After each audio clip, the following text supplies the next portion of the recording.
Welcome along to the Vinnie White podcast. Vinnie White, me, a talk radio presenter who is currently on holiday in Ghana, but evidently enjoys talking a lot because has decided to podcast the adventures. Coming up in this edition, just one simple adventure. You will hear myself and my German friend having a beer discussing what happened to me when someone pulled a gun on me. Yeah, that's coming up.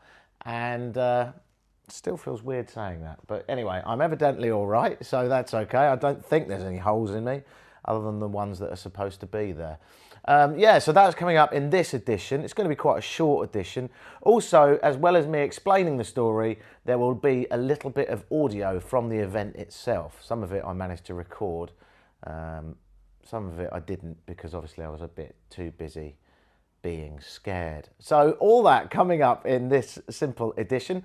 In the next edition of the podcast, already recorded but not yet edited, we will be looking at the Cape Coast and the slavery that went on as I take a tour of a castle on the Cape Coast of Ghana, basically a place where they used to round up slaves before they exported them to the Americas.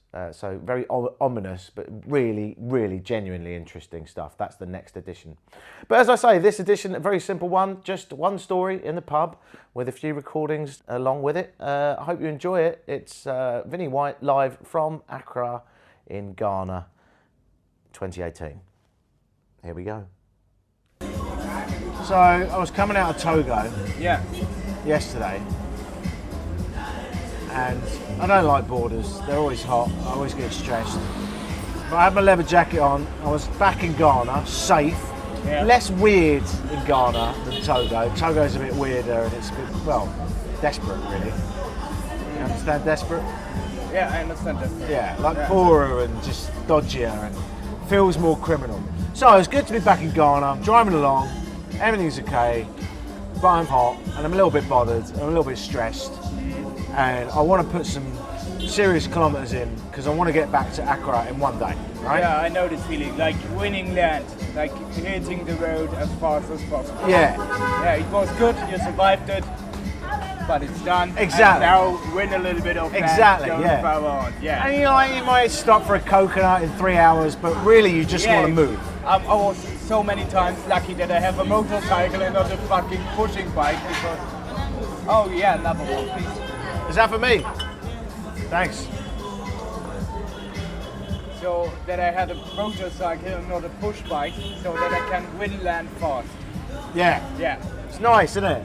It is. So in my mind, I'm thinking, right, let's go, right? And I'm about 5 kilometres inside the border, and there's a little town, dusty town, and there's, you know those fucking speed humps they put in the middle of nowhere? Yeah, they fucked up. I mean, here they're at least okay. In Guinea, there are like triangles. Oh. Yeah, 3 fucking angles, and sometimes you could not see them because there's sand in front of them or whatever. They're the worst when you can't see them, and you see them last minute. Yeah, they're so scary. and they are 3 angles. I have to say they're triangles. Triangles, yeah, of course. Okay. It's a pronunciation thing, but it is quite important. Yeah. Otherwise, it's the angle of a tree, which is really weird. Right, I'm always happy if somebody corrects me. Better than my German. So anyway, I'm driving along, there's a couple of speed humps and stuff, and I can see a speed hump coming up, and I'm like, okay, what's that? And all I can see is it looks like about 20 men, and they're head to toe in red, nothing but red. Like blood? Yeah. Okay. But it's kind of weird because not only were they wearing red shorts, red shirts, but also they were wearing red veils, almost like a woman wears to a wedding, but red, right? Okay. So I couldn't see their face. Okay. And now I'm thinking, oh, that's a bit intimidating. And one of them steps out in the road and puts his hand up to stop me. And I'm thinking, okay, well, I'm not going to mess with that, right? Yeah. So I slowed down, pretty chilled out about the whole thing. I'm thinking, maybe it's some weird, I don't know what this is. Ceremony or Yeah, something, maybe it's a ceremony, right? And then I see the guy in the middle's got a fucking pump action shotgun. Oh fuck. And he goes,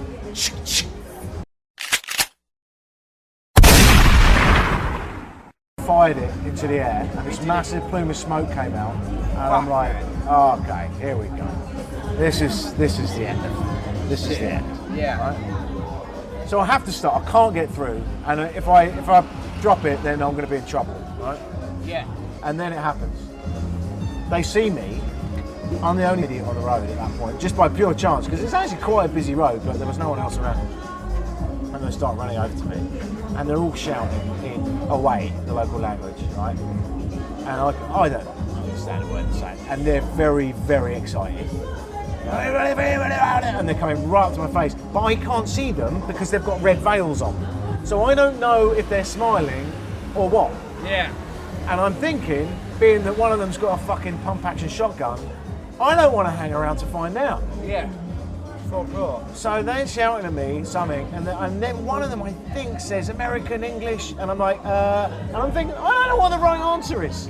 I think I want to say I'm English. I kind of could say I'm Canadian.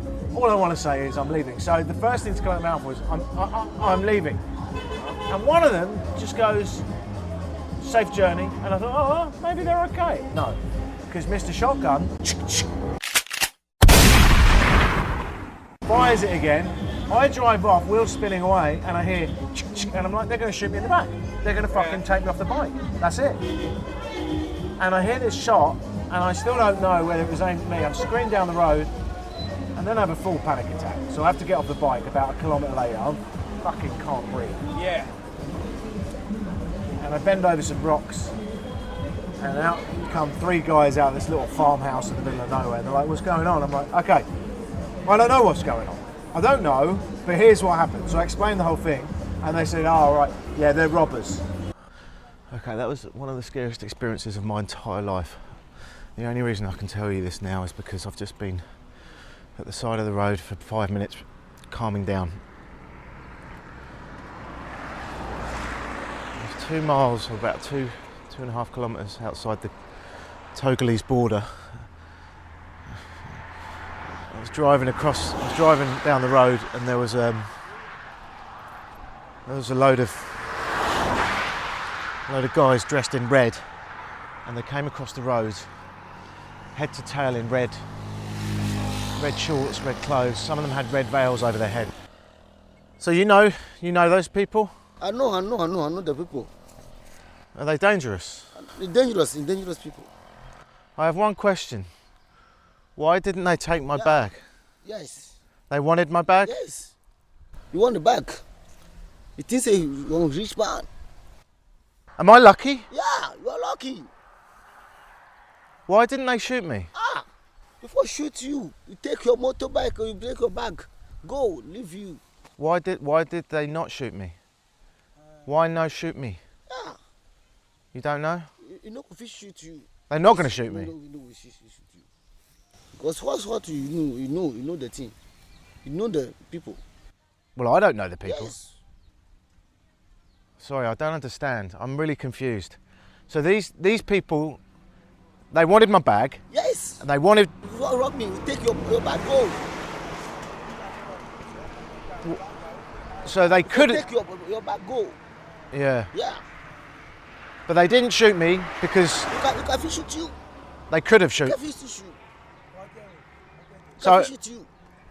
Do people get shot around here? Like, is this normal? No. Okay, I'm really confused.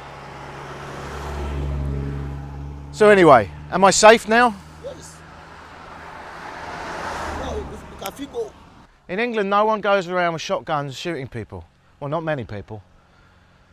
You will see the people again. Never going to see them again. No, you will see them. But I'm worried about you. What happens if they come to your house? Yeah, the way we see you are. What are you going to do? They need money. The people need money. They need money? Yeah. So they're not going to come to your house? No, we don't have to come to you again. Should you call the police and let them know? Can you... No, we see again. What? No, we see the people again. Now you go to Accra. Yeah. You run away. Because you know say you're strong. I'm not very strong, buddy. Yeah. You're strong past them.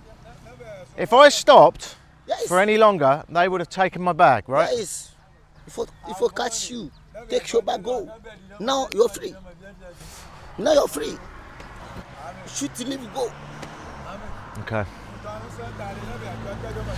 You know what? I don't know what just happened, but I'm not hanging around to find out. So I am getting back on this bike and I'm going to get the hell out of here because I don't like it when people stand in front of the road and fire a shotgun and then come towards me with red veils over their face. You know, call me old-fashioned, but that's not how I roll. I'm like, what do you mean? Because they could have killed me. Like, I'm pretty easy to hit. Yeah. Right? I'm not. They had the advantage. I don't know if they are. And he's like, oh no, they're robbers. They wanted your bag. I'm like, what? Are you telling me they tried to fucking shoot me? Like, someone just tried to shoot me? Is that what just happened in my life? And so I drive another 5k down the road. It doesn't seem right. I'm sure one of them said safe journey. I don't understand it. So I stopped again, and there was a load of tribal people in a like tribal village, mud huts, all wearing the local garb, you know, like long clothing, all colours, with headscarves and stuff. And they're like, "Are you all right?" And I said, "No, I'm not all right. Actually, I'll tell you why I'm not all right. Some guy just tried to shoot me, and I'm a bit pissed off." And he's like, "What do you mean?" I'm like, "Yeah, head to toe in red." The chief in the town has died. Okay. So we are going to bury him. This is in the picture. This is the picture of the fellow, the chief. Okay. So the town people, they are introducing, they are organizing, and they are informing the public that the death of the chief is coming on. They're informing the public Yes. of the death of the chief Yes. by dressing Yes. head to toe in red Yes. and They are all red. and Are they not standing. all red? They stood in front of my motorbike and they shot a shotgun. Yes. They used to fire a gun in order to inform the people. Listen, I have to tell you, as a white man, it's pretty scary. Okay. So I don't know. Maybe you could just tell them, easy with the gun. You know? Yeah. Because I was pretty fucking scared back there. Okay. Don't worry. No. Don't worry. Just information. You know what? This is one of the craziest countries in the world. Yes.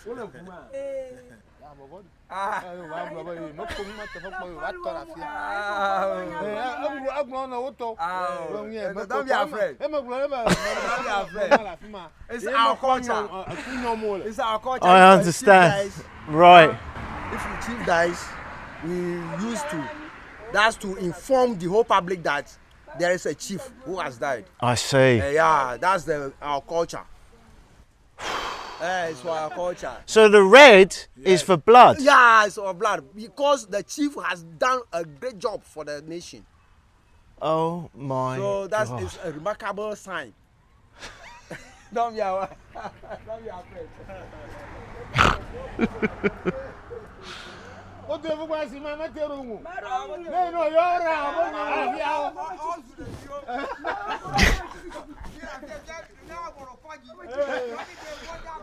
Oh, if only I could explain how funny this is, but it doesn't feel that funny at the moment.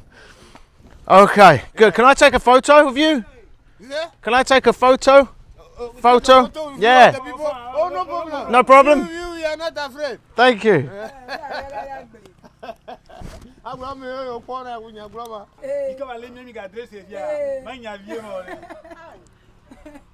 You speak away? Yes, Away. away. We are Yeah. away. Everyone's away. Yeah, away. This away town. Hey man, England. Oh, I'm going to Accra. You are going to Accra. Yeah.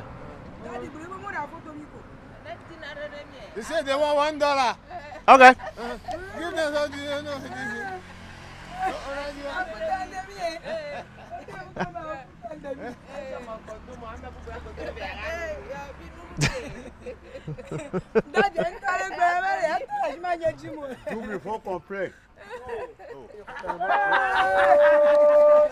My brother, Yeah. As you see me, I'm also one of the chiefs. Oh, are you? Yes, you see my hand?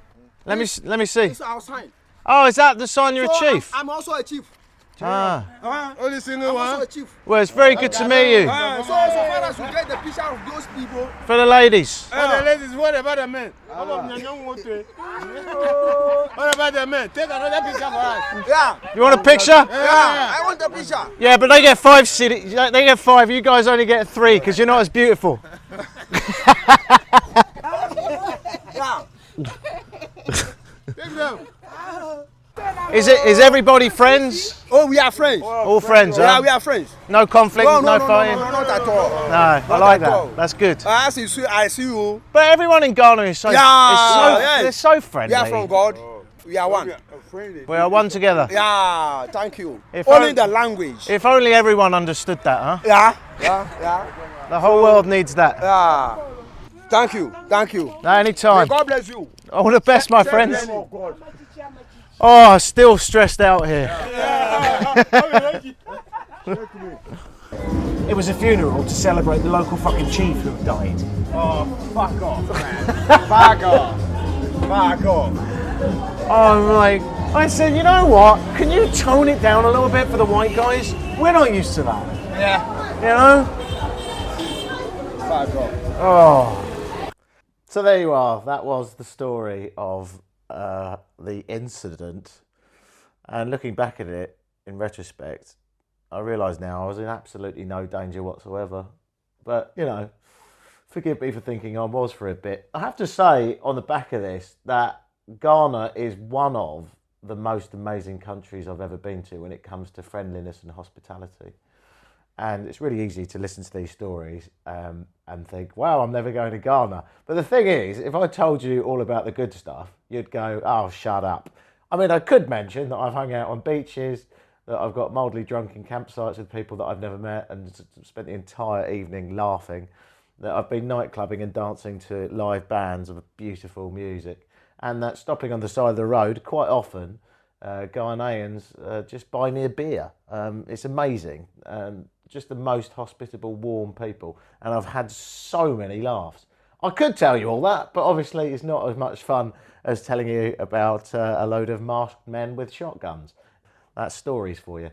And I suppose really looking back at it, when I think about it, having talked to the German about all the mishaps that he's had, I realise now that we do tend to talk about the more mad, interesting parts of stories, and the thoroughly wonderful, enjoyable bits which happen every day, we don't always concentrate on. But what I'm saying is, I'm having a bloody good time, and Ghana is amazing. And in retrospect, it's really safe. Coming up on the next edition, I will be in Cape Coast. I've already been there, but I've just got to do some editing. I got a guided tour of a fascinating place, the Cape Coast Castle on the southern shores of Ghana. And yeah, we'll look at that next time. Meanwhile, I'm going to go and check out a bit more sunshine. And you know what? I think I deserve a cocktail. Because I'm worth it.